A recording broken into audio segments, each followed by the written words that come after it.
before hip hop and all that. But was that common?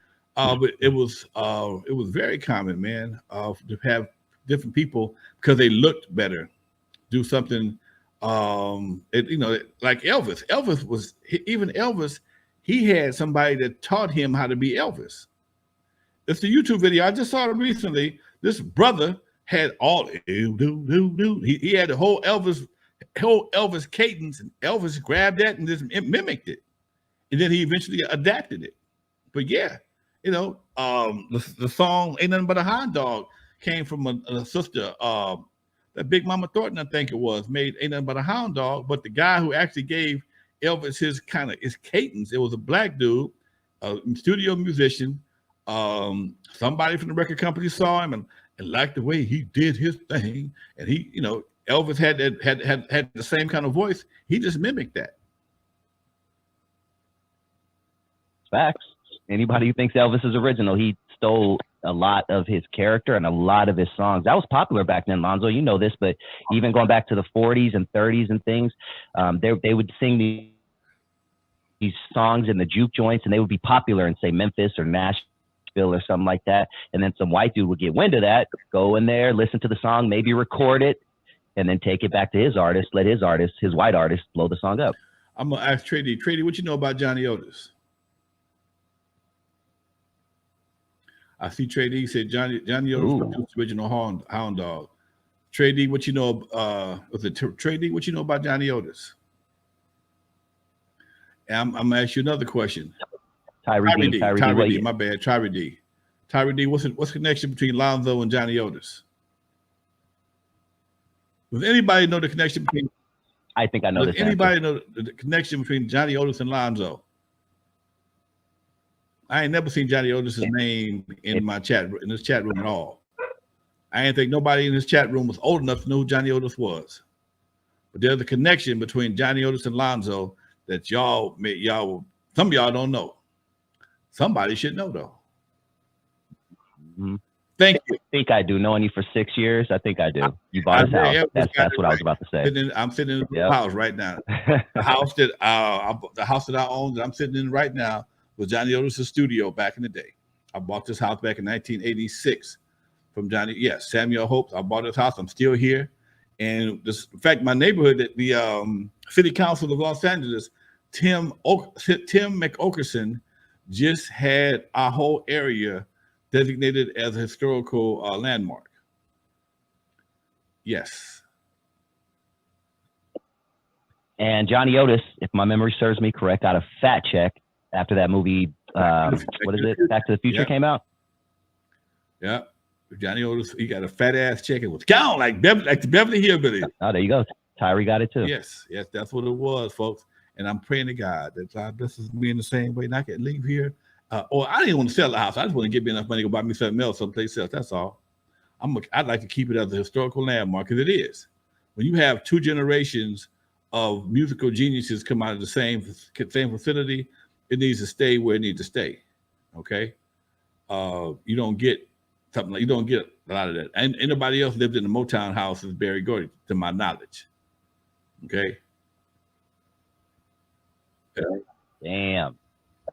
Facts, man. Facts. Kind of along the same lines of what we're discussing.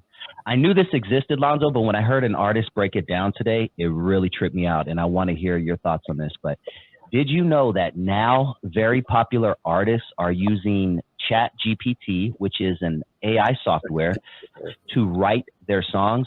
You could literally type in a subject and ChatGPT prints out a song.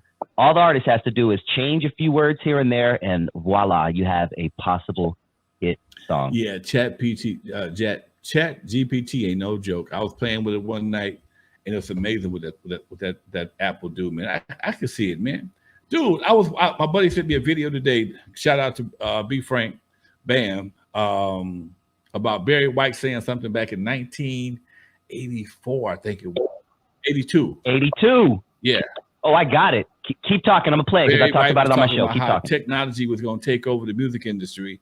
I saw the video today. I'm high off of propofol, and I'm like, hey, somebody sent it to me. I'm like, oh, okay, and here it is, 2023. You don't know whether it's live or Memorex. Okay, you don't know whether it's live or Memorex. You cannot tell. There's no way to know, and that is where we are today, folks.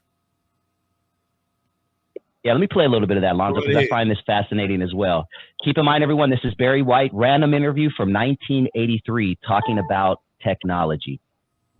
Yeah. Technology. See, what we see today is just the taking off of it. It's still coming.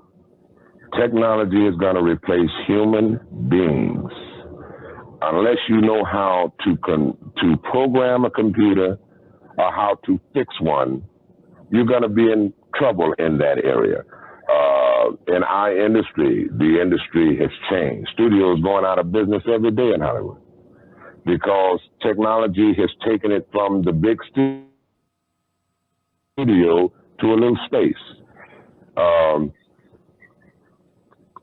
Something new is happening in the 80s, just for you, but you can't get lazy. All you do is just make up your mind that you're going to do something.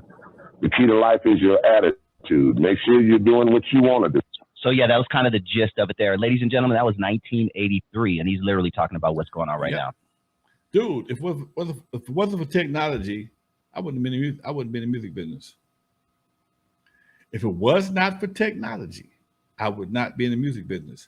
When I got in the music business in 1982, they were just starting to make synthesizers and programmable synthesizers. And I couldn't program one. I still can't play one. But I hired a guy that could. Shortly after that, I bought my own system, the Oberheim system, and everything you wanted, you can program this thing. It would play it note for note. Arpeggiator, everything. It would play all that shit. And that's what we made our first album on. And as time progressed, you know, people bought the DMX drum machine. Then we bought SP1200s and shit like that. And now you don't even need a drum machine. You just need a fucking pad and a laptop and the right program. You get all the sounds you want. I mean, back in the day, man, you had to spend money to get sounds. You had to get your computer upgraded. It was you had to buy chips, go to the shop, had the chips removed and put them back in there. Okay, ain't no more chips. You know, then you want to save something, you had floppy disk. Okay, but you had the big 5.5-inch floppy disk, and we got the little small 3.5, the hard ones. Now you don't need no disk, period. Okay, so the game changes so much, man. My phone be ringing. I'm gonna turn my phone off while I'm on the show, man. Somebody comment on it. I'm gonna do that just for you, man. Somebody commented because honestly, your phone be ringing and Dusty be going off camera.